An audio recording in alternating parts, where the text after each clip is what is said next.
আমাদের কাছে একটি কম্পিউটার বক্স আসছে, যেটির প্রবলেম আমি আপনাদের দেখাচ্ছি। এটার প্রবলেম হচ্ছে, আমরা স্ট্যান্ড বাই রিলিজ করলে ভিতরে একটি আওয়াজ আসে। আমরা আমরা এটাকে হ্যাম বলি। তো আমি আপনাদের দেখাচ্ছি।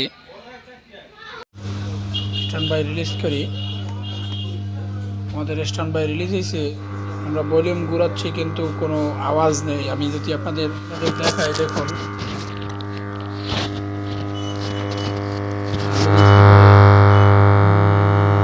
আওয়াজ আসছে কিন্তু আমাদের পাওয়ার অন আছে, এবং আমরা যদি ভলিউম বাড়াই, আমাদের দেখুন ভলিউম বাড়তেছে না। তো এটি আসলে এটির মূল সমস্যা। তো আমরা এটিকে আগে ওপেন করে নেব, তারপর আমরা কম্পিউটার বক্সের মেশিনটা ওপেন করে নিয়েছি। এটির ট্রান্সফরমার, অ্যাডাপ্টার 12 ভোল্ট, এবং এটির মাদারবোর্ড, মেইন বোর্ড। তো আমাদের সার্কিটটি তো খোলা শেষ। এখন আমরা এটির ভোল্টেজ মেজার করে দেখব। আমরা এসি প্লাগ ইন করে দিয়েছি এবং আপনাদের ভোল্টেজ মেজার করে দেখাই। দেখুন আমরা ফিল্টারিং ক্যাপাসিটারের পায়ে ভোল্টেজ মেজার করে আমি দেখাচ্ছি। দেখুন মিটারের দিকে লক্ষ্য রাখুন। আমাদের এখানে ভোল্টেজ আছে 11 ভোল্ট, এবং আমাদের এই ক্যাপাসিটারে কত ভোল্টেজ আছে? হ্যাঁ, 6 ভোল্ট। আমাদের এই ক্যাপাসিটারেও তো এখানে যদি 12 ভোল্ট থাকে, 11 ভোল্ট, তাহলে আমাদের এই সেকশনেও আমাদের 11 ভোল্ট থাকতে হবে। তো আমাদের ভোল্টেজটি খুবই কম আছে। হয়তো আমাদের আইসি শর্ট বা ক্যাপাসিটার শর্ট থাকতে পারে। এখানে যে ডায়োড আছে 4টি, এই ডায়োড 4টি খারাপ থাকতে পারে। এখানে দুটি ফিল্টারিং ক্যাপাসিটার আছে, ক্যাপাসিটার খারাপ থাকতে পারে, আইসি খারাপ থাকতে পারে, ডায়োড খারাপ থাকতে পারে। তো আমরা এখন এটি এসিতে পরিমাপ করে দেখব যে আমাদের এসি যে স্টেপ ডাউন ট্রান্সফরমার থেকে 220 ভোল্ট ইনপুট এবং আউটপুট হবে 12-0-12। তো আমরা এখানে 3 ফেজের, আপনারা দেখতেই পাচ্ছেন 3 ফেজের, তাহলে 12-0-12। তাহলে আমাদের কানেক্টারটা হচ্ছে এই। তো আমরা মিটারটি এসিতে নিলাম। এখন আমরা এখানে ভোল্টেজ মেজার করে দেখব যে আমাদের অ্যাডাপ্টার ঠিক আছে কিনা। অ্যাডাপ্টারের সমস্যা হলেও এই ধরনের সমস্যা হয়। তা দেখুন, আমরা প্রথম পয়েন্ট এটাই ধরলাম, এখানেও 12 আছে। আমাদের অপোজিট সাইডে এখানেও 12 আছে, তার মানে আমাদের অ্যাডাপ্টার ভালো আছে। আমাদের সার্কিটে কোথাও গন্ডগোল আছে, এই জন্য আমরা আবারও ক্যাপাসিটারের পায়ে ভোল্টেজটি মেজার করি। আমরা আবার ডিসিতে নিলাম মিটারটি। দেখুন, আমরা একটা ক্যাপাসিটারে পাচ্ছি 11 ভোল্ট এবং দ্বিতীয় ক্যাপাসিটারে পাচ্ছি 6 ভোল্ট। এই ভোল্টেজটির সমস্যার কারণেই আসলে আমাদের সার্কিটে হ্যাম আসতেছে। তাহলে আমাদের আগে এখানে 4টি ডায়োড আছে, ডায়োড 4টি চেক দিতে হবে। তারপরে আইসি সমস্যা থাকলে আইসি চেঞ্জ করতে হবে। স্টেপ বাই স্টেপ কাজ করতে হবে। তো আমরা এখানে কুল টেস্ট করে দেখব। আমরা এসি প্লাগ আউট করে দিলাম। আমরা প্রথম ডায়োড রেঞ্জে ডায়োডগুলো পরিমাপ করে দেখব যে আমাদের ডায়োড শর্ট থাকলে এই ধরনের সমস্যা হয়। তো দেখুন, এখানে একটি ডায়োড, এখানে একটি ডায়োড, এবং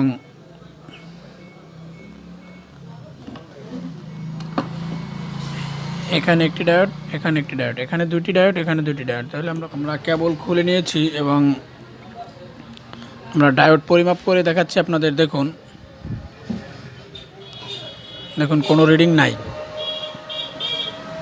তারপর আমরা মিটার প্রোব ঘুরিয়ে লাগিয়েছি। দেখুন 420, তার মানে আমাদের এই প্রথম ডায়োড এটি ভালো আছে। আমরা দ্বিতীয় ডায়োডটি পরিমাপ করে দেখাই। দেখুন কোনো রিডিং দিচ্ছে না। আমরা মিটার প্রোব ঘুরিয়ে লাগাই। দেখুন 451, তার মানে আমাদের এই ডায়োডটিও ভালো আছে। তারপরে এখানে আপনারা সার্কিটের এসএমডি ডায়োড দেখতে পাচ্ছেন। আমরা এই ডায়োড জার করে দেখাবো। দেখুন, এই ডায়োডটি দিয়ে আমাদের, এই ডায়োড দুটি দিয়ে আমাদের এখানে যে 78-5 ডিসপ্লের যে ডিসপ্লে বা ভলিউম সার্কিটে যে ভোল্টেজটি ইনপুট করা হয়েছে সেই 78-5-এ আমাদের এই ভোল্টেজটি এখানে এই ডায়োড দিয়ে এই ভোল্টেজটি ইনপুট করা হয়েছে 78-5-এ। আপনারা দেখতেছেন, দেখুন এখান থেকে ফয়েল আসে, এখানে লাইন আসা, এখানে একটি রেজিস্ট্যান্স হয়ে 78-5-এর এই পিনে ভোল্টেজটি ইনপুট করা হয়েছে, এই পিন থেকে আউটপুট করা হয়েছে। তো আমরা এই ডায়োড দুটি পরিমাপ করছি, এখন পরিমাপ করেছি, এখন আমরা এই ডায়োড দুটি পরিমাপ করে দেখব। দেখুন 520, 523। আমরা মিটার প্রোব ঘুরিয়ে লাগাই, দেখুন কোনো রিডিং দিচ্ছে না, তার মানে আমাদের এই ডায়োডটি ভালো আছে। তারপর আমরা এখানে দ্বিতীয় যে ডায়োডটি আছে, দেখুন কোনো রিডিং দিচ্ছে না। আমরা মিটার প্রোবটি ঘুরিয়ে লাগালাম, তারপর দেখি আমাদের 596, তার মানে আমাদের এই ডায়োড দুটি ভালো আছে। তারপরে আমরা এখানে যে দুটি ডায়োড আছে, এই ডায়োড দুটি পরিমাপ করব। তো দেখুন আমি মিটার প্রোব এখানে রেখেছি এবং এখানে রেখেছি, দেখুন কোনো রিডিং দিচ্ছে না। আমরা মিটার প্রোব ঘুরিয়ে লাগাবো, দেখুন এখানে 600, 700, 800, 900 রিডিং দিচ্ছে, তার মানে আমাদের এই ডায়োডটি কোনো রিডিং দিচ্ছে না। আমি দ্বিতীয় এখানে আরেকটি ডায়োড আছে, এটিও পরিমাপ করে দেখাই, দেখুন কোনো রিডিং দিচ্ছে না। হ্যাঁ দেখুন এখানে 900, সরি আবার দেখাচ্ছি, হ্যাঁ কোনো রিডিং দিচ্ছে না, এই ডায়োডটি ওপেন হয়ে গেছে। দেখুন আমি মিটার প্রোব ঘুরিয়ে লাগাই, দেখুন কোনো রিডিং দিচ্ছে না। হ্যাঁ রিডিংটি আসলো এবং চলে গেল। আমি যদি এই ডায়োডটি আবার পরিমাপ করে দেখাই 997, দেখুন রিডিংটি চলে গেল, তার মানে আমাদের এই ডায়োড দুটি ওপেন হয়ে গেছে। আমি আপনাদের একটি ডায়োড মেজার করে দেখাই যে একটি ডায়োডের রিডিং কত দেখায়। দেখুন আমি আপনাদের দেখাচ্ছি,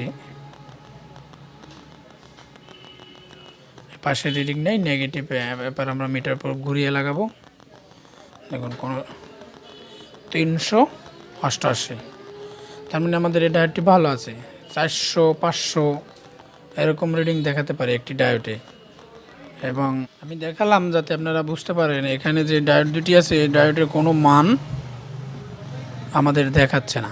দেখুন আমি যদি মিটার প্রোবটি ঘুরিয়ে লাগাই, দেখুন 900, এটি আসলে ডায়োডের রিডিং নয়, এজন্যই আমি আপনাদের এই ডায়োডটি মেজার করে দেখালাম। আমি আবারও দেখাই, দেখুন একটি ডায়োডের রিডিং 389, তো এই ডায়োডটি তো ভালো আছে।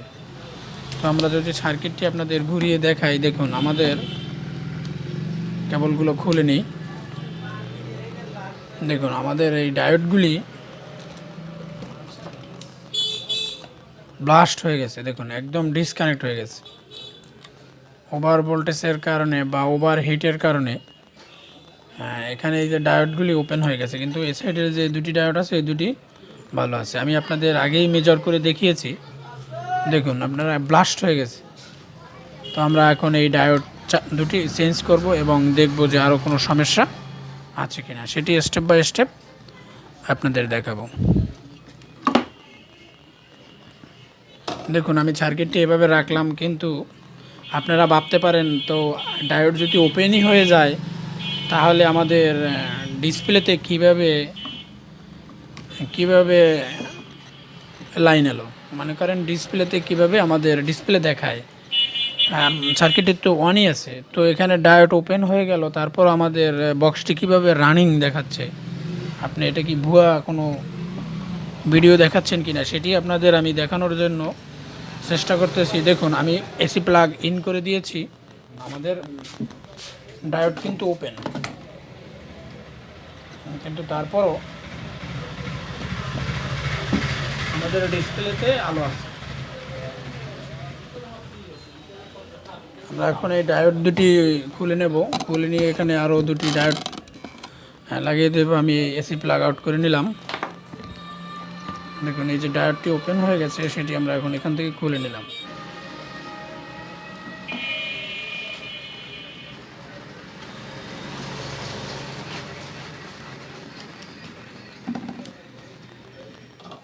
আমরা এখানে দুটি ভালো ডায়োড লাগিয়ে নিচ্ছি। আপনারা দেখুন ডায়োডের এক সাইড অ্যানোড, এক সাইড ক্যাথোড। আপনারা অবশ্যই অ্যানোড ক্যাথোড দেখে লাগাবেন, এখানে সার্কিটে মার্ক করা আছে। দেখুন ডায়োডের নেগেটিভ পজিটিভ আছে, অবশ্যই আপনারা এটি দেখে লাগাবেন।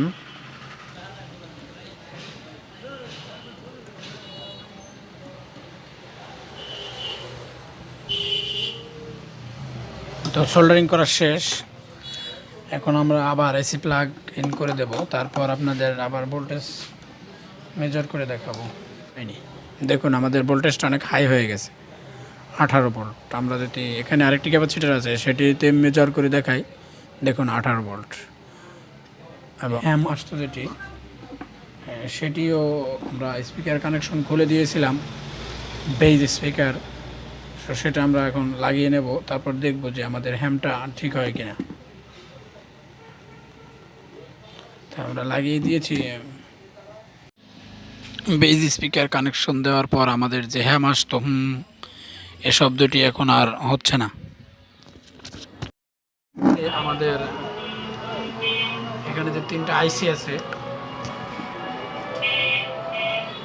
নেগেটিভের সাথে নেগেটিভ জুড়ে দিলাম এবং এখন আমাদের আইসি প্রথম 18 ভোল্ট। তারপর তাহলে দ্বিতীয় আইসি যেটি আছে সেটাই কত ভোল্ট পাচ্ছি, 18 ভোল্ট। এবং তৃতীয় আইসি যেটি আছে এটিতেও আমরা 18 ভোল্ট পাচ্ছি। এবং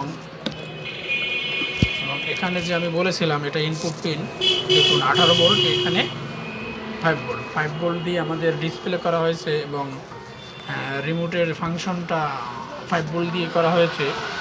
এটার আউটপুট পিন 5 ভোল্ট। এই 5 ভোল্ট আমরা আগেও পেয়েছি, আমরা এখানেও ভোল্টেজ পেয়েছিলাম 12 ভোল্ট, কিছুটা ভোল্টেজ কম ছিল।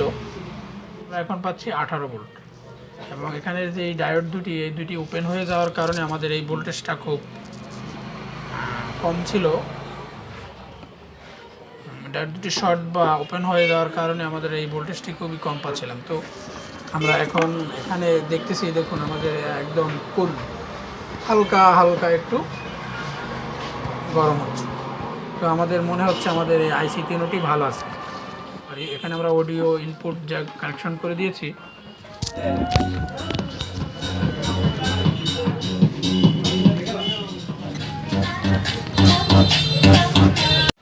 ভিডিওটি ভালো লাগলে অবশ্যই আমার চ্যানেলটি সাবস্ক্রাইব করবেন।